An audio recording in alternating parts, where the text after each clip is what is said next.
Hello विद्यार्थी मित्रांनो. तर आज आपण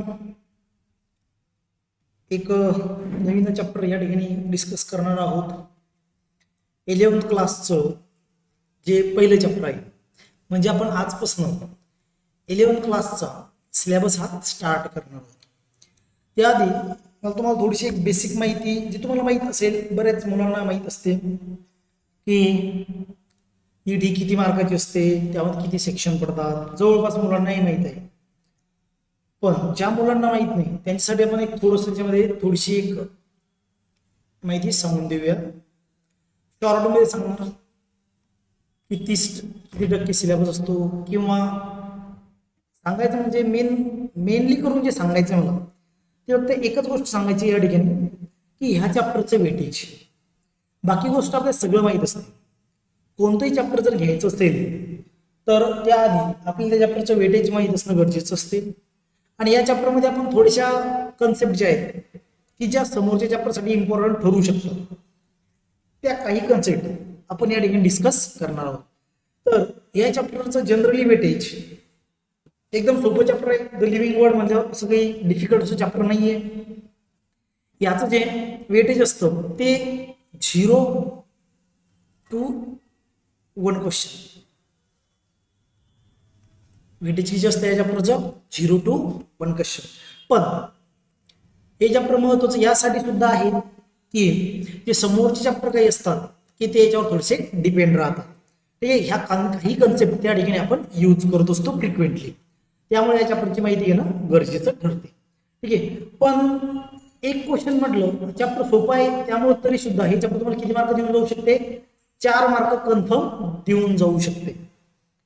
ठीक आहे, असं होत नाही की एखादा क्वेश्चन पडणार नाही, पडतोच. रेअर केसमध्ये असं घडते की त्यामधून क्वेश्चन पडणार नाही. चॅप्टर एकदम सोपं आहे.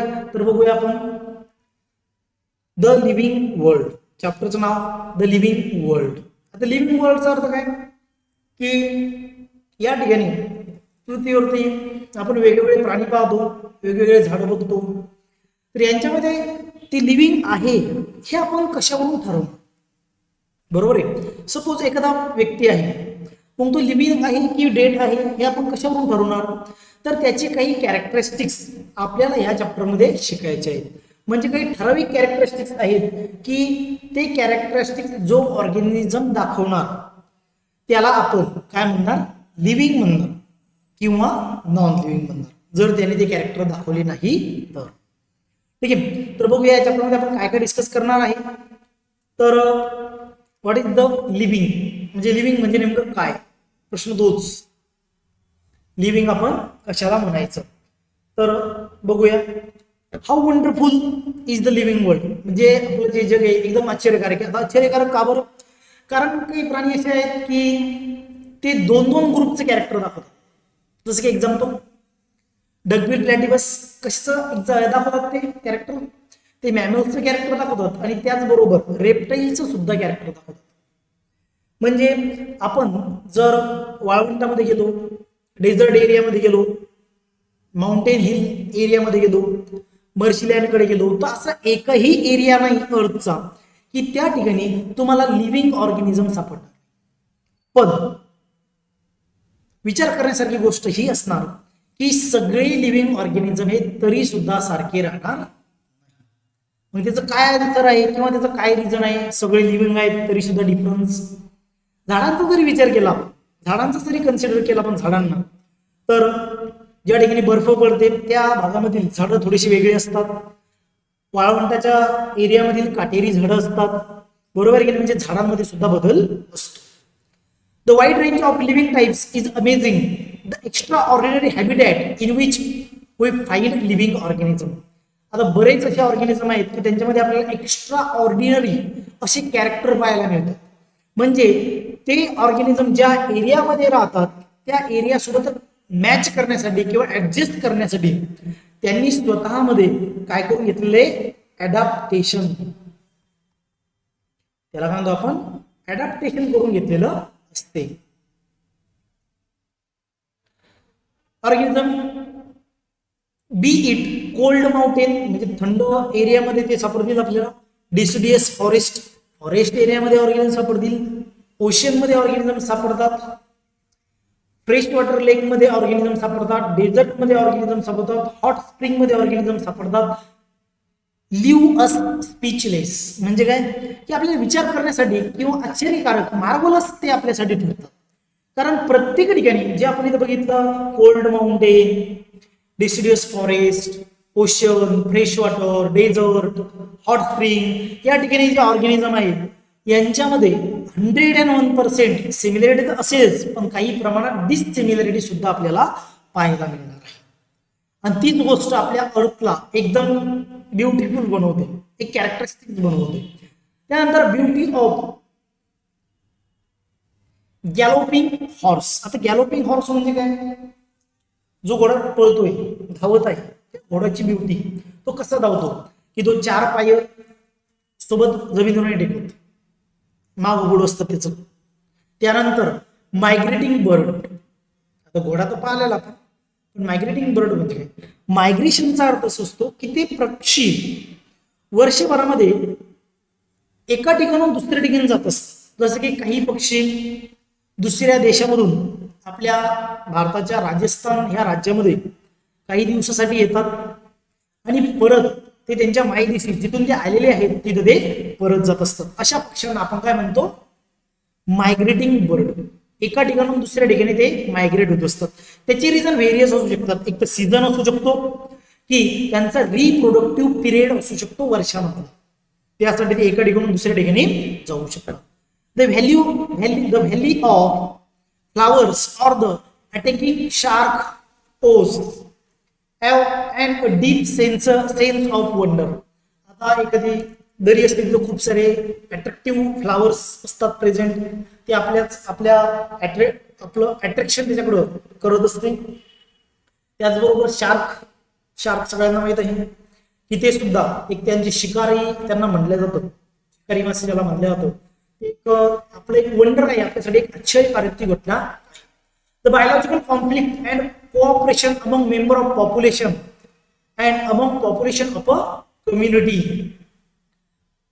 म्हणजे ते एकमेकांसाठी प्रत्येक ऑर्गॅनिझम हा दुसऱ्या ऑर्गॅनिझमसाठी काहीतरी गरजेचं आहे.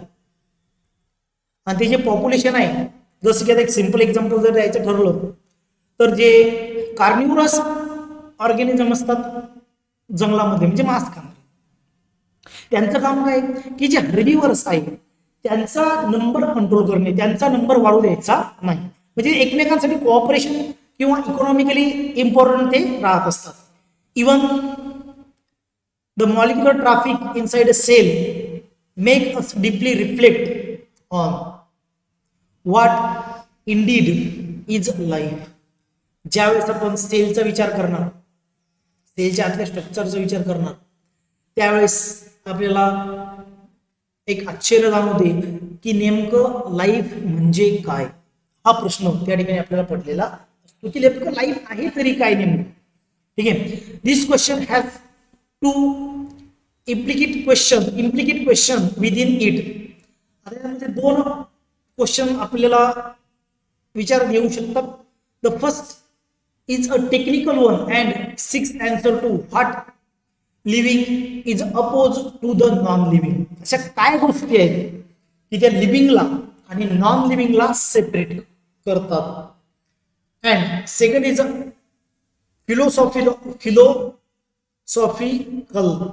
दुसरा क्वेश्चन आहे फिलॉसॉफिकल राहील, जो वैचारिक प्रश्न असणार आहे.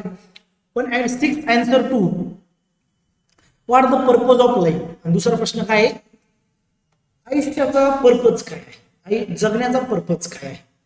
तर पहिला प्रश्न राहील असं काय आहे की ते लिव्हिंग अँड नॉन लिव्हिंग ला सेपरेट करतो. असं काय आहे की जे लिव्हिंगला नॉन लिव्हिंगला सेपरेट करतं. आणि दुसरं what is the purpose of, what is the purpose of life. काय पर्पज आहे आयुष्याचा, काय पर्पज आहे. तर एक लॉजिकल विचार करायचा ठरलं तर पृथ्वीवर फक्त एकच असा ऑर्गॅनिझम आहे की तो स्वतःची प्रगती, स्वतःचं अस्तित्व स्वतःची ओळख बनवण्याचा प्रयत्न करतो, तो म्हणजे ह्युमन. बाकी कोणतंच ऑर्गॅनिझम स्वतःची ओळख बनवण्याचा प्रयत्न करत नाही. त्याची जी नीड असते ती लिमिटेड आहे, आणि ह्युमनच्या नीड्स जे असतात ते कशा अनलिमिटेड आहे.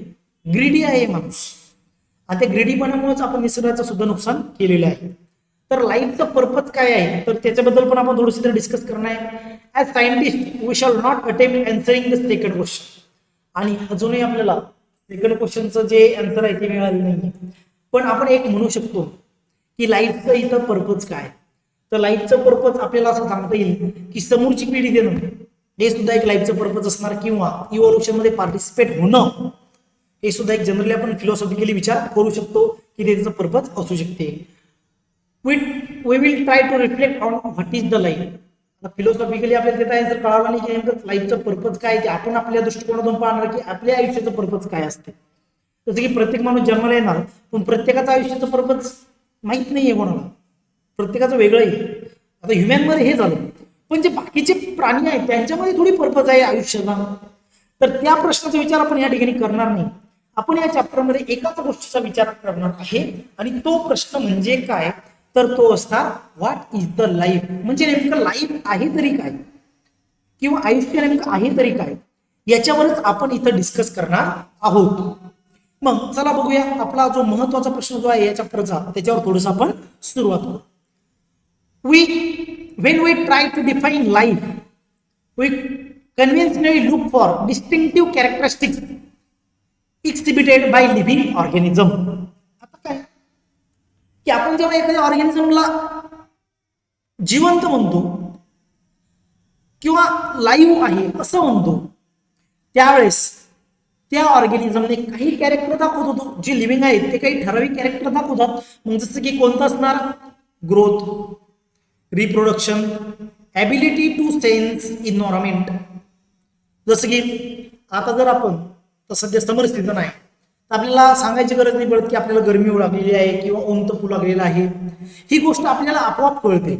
मग या काय म्हणतो आपण की इन्व्हायरमेंटमध्ये जे काही चेंज होऊ लागलेलं आहे त्याची माहिती स्वतःला घेणं, त्याचा सेन्स स्वतःला होतो, लिव्हिंगचं कॅरेक्टर आहे. रिप्रोडक्शन, प्रत्येक लिव्हिंग ऑर्गॅनिझम रिप्रोडक्शन करतो. ग्रोथ, प्रत्येक लिव्हिंग ऑर्गॅनिझम ग्रोथ करतो. मग हे काही कॅरेक्टर आहेत जे लिव्हिंग ऑर्गॅनिझम दाखवतात. पण तरी सुद्धा इथे गोष्ट ऍड करायची, एक प्रश्न मला ऍड करायचा आहे, एक पॉइंट ऍड करायचा आहे की सगळेच ऑर्गॅनिझम ग्रोथ करतात, पण त्याचबरोबर काही non living things, non living घटक सुद्धा ग्रोथ करतात. म्हणजे नॉन लिव्हिंग जे त्याला आपण लिव्हिंग म्हणू शकतो का, मग नाही म्हणू शकतो. दुसरी गोष्ट, रिप्रोडक्शनचा जर आपण विचार केला तर सगळे लिव्हिंग ऑर्गॅनिझम रिप्रोडक्शन करतात, पण काही लिव्हिंग ऑर्गॅनिझम रिप्रोडक्शन नाही करत. कन्फ्यूज तुम्ही डोक्याला हा प्रश्न आला असेल की असं कसं झालं. आपण कॅरेक्टर तर पाहिलं, रिप्रोडक्शन हे कॅरेक्टर कोणाचं आहे, लिव्हिंगचं आहे. पण काही लिव्हिंग ऑर्गॅनिझम हे लिव्हिंग असून सुद्धा रिप्रोडक्शन नाही करत. जसं की स्टराईल बीज. स्टराईल बीज म्हणजे मधमाशा जे असतात, स्टराईल, ड्रोन म्हणतो आपण त्याला, त्या मधमाशा रिप्रोडक्शन नाही करत. बऱ्याच वेळेस असंही होतं की एखादं लग्न झालेली जी जोडी असते त्यांना पण बाळ होत नाही, याचा अर्थ लिव्हिंग नाही आहेत का. काहीतरी प्रॉब्लेम असल्यामुळे ती रिप्रोडक्शन करू शकले नाही, पण ते लिव्हिंग नाही आहेत का, तर ते लिव्हिंग आहे. म्हणजे काही जे कॅरेक्टर असतात ते थोडेसे कन्फ्युजिंग कॅरेक्टर आहे. म्हणजे आपण परफेक्ट कॅरेक्टर आपल्याला या चॅप्टरमध्ये शोधायचे आहेत की ते कॅरेक्टर बघून आपण सांगू शकू की तो ऑर्गॅनिझम लिव्हिंग आहे किंवा लिव्हिंग नाही. And mount a suitable response come to our mind immediately as unique feature of living organism.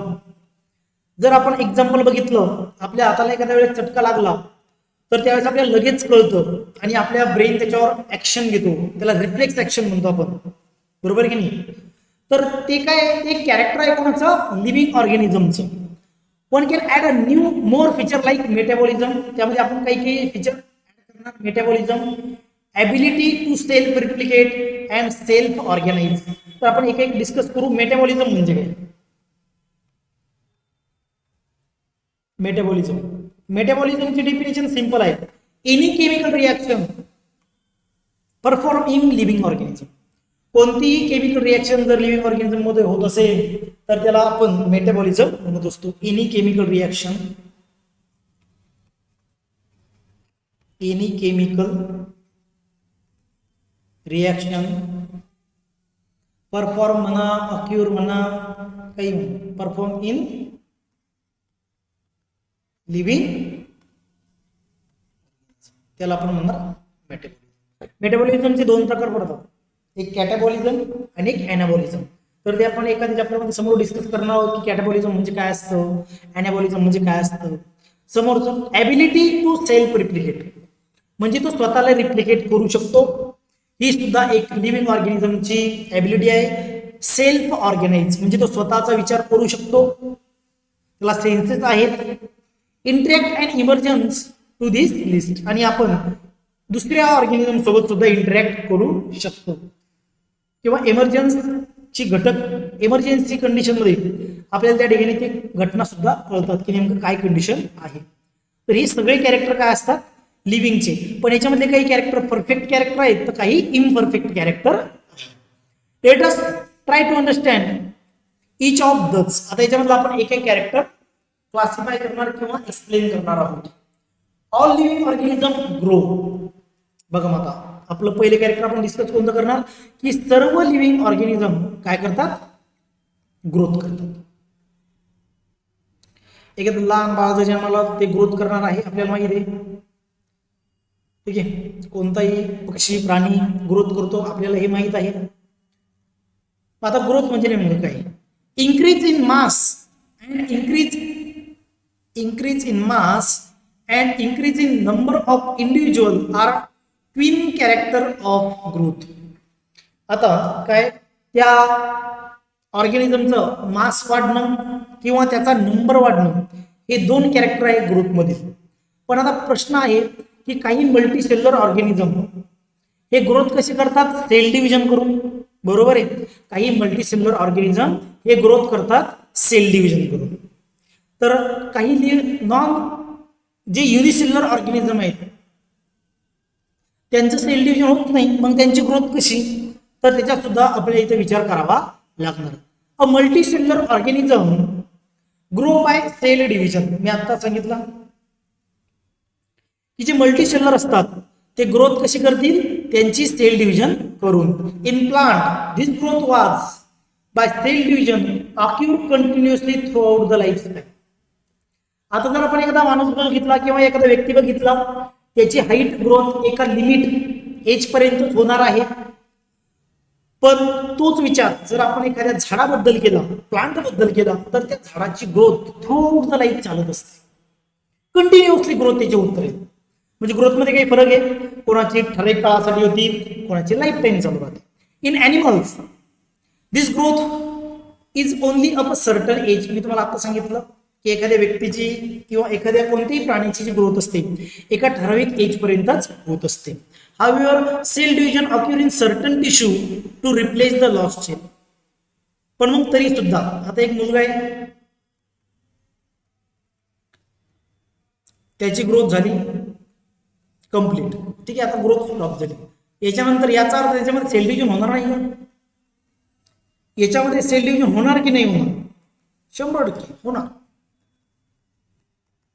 पण आता ते सेल डिव्हिजन कायसाठी होणार की तिच्या लॉस्ट झालेल्या सेल ज्या आहेत त्यांना रिप्लेस करण्यासाठी सेल डिव्हिजनची प्रोसेस चालू राहणार. Unicellular organism grow by cell division. One can easily observe this in vitro culture by simple mounting the number of cells under the microscope. आता बघा या ठिकाणी थोडंसं कन्फ्युजन होऊ शकते.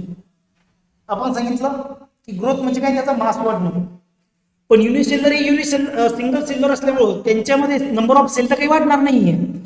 पण मग त्यांची ग्रोथ कशी कन्सिडर केल्या जाईल सेल डिव्हिजन करून, तर सिंगल सेलचं सेल डिव्हिजन होऊन किती सेल बनतील, 2, म्हणजे त्यांचा नंबर वाढला. बरोबर आहे, म्हणजे त्यांची इंडिव्हिज्युअल वाढली.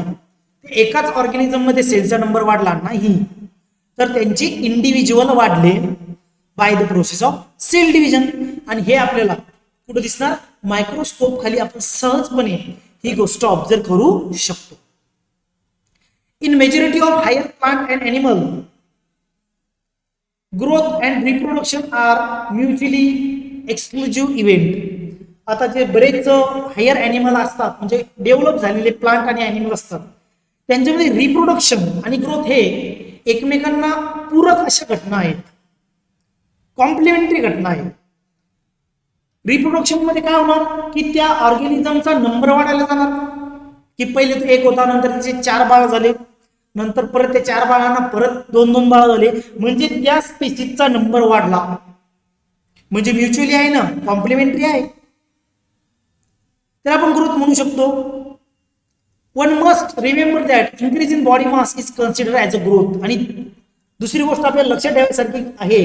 पहिली गोष्ट आपण कोणती लक्षात ठेवणार की ऑर्गॅनिझमच्या नंबरमध्ये म्हणजे त्यांचा नंबर जर वाढला, पहिले 2 ऑर्गॅनिझम होते नंतर 4 झाले नंतर 8 झाले, नंबर जर वाढला तर त्याला सुद्धा मी काय म्हणणार, ग्रोथच म्हणणार.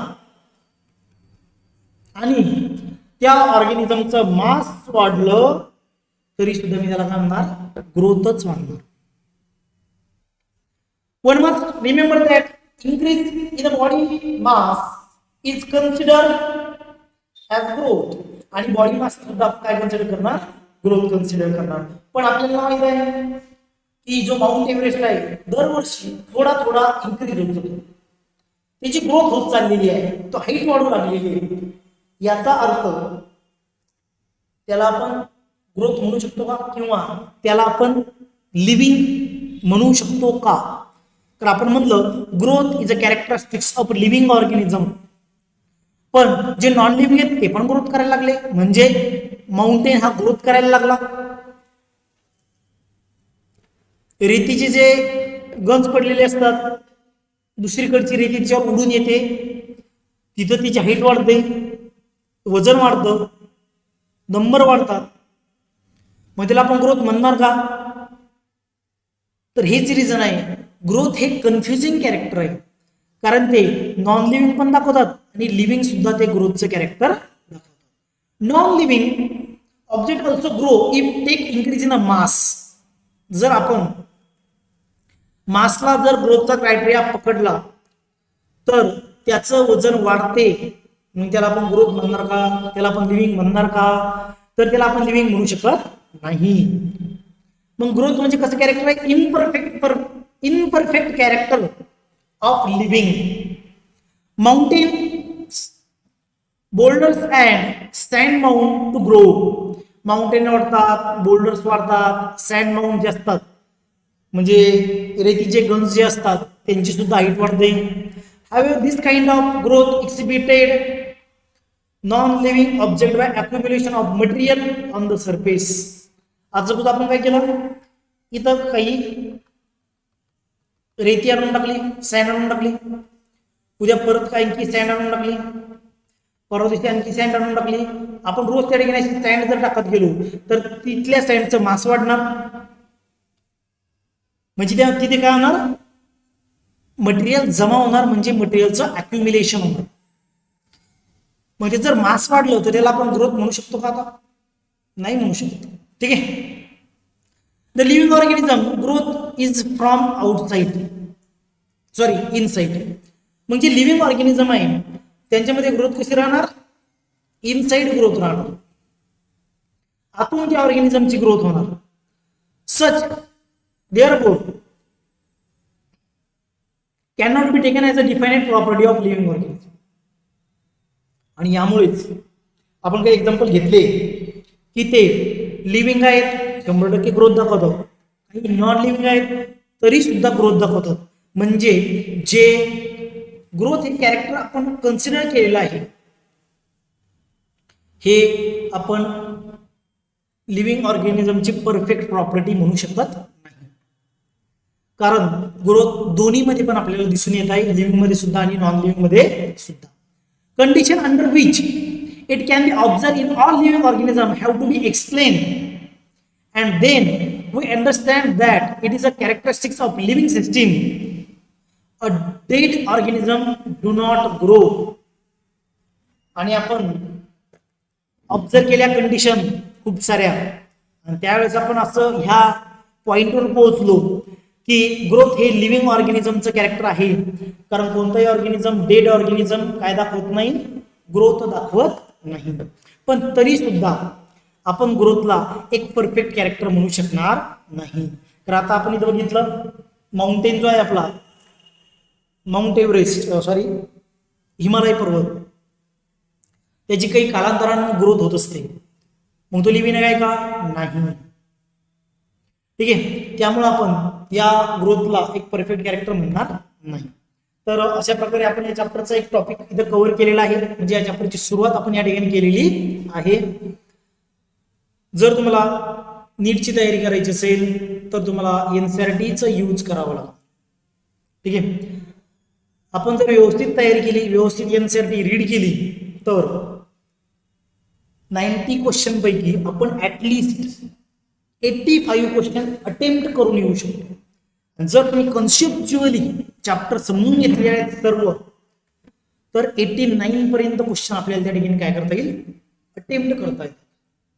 ठीक आहे, म्हणजे एनसीईआरटीच बेस्ट आहे. तर इथं आपण थांबूया. समोर जे कॅरेक्टर आहे रिप्रोडक्शन ते आपण नेक्स्ट पिरियडमध्ये घेऊ. व्हिडिओ आवडला असेल तर लाईक, शेअर आणि सबस्क्राईब करायला विसरू नका. धन्यवाद.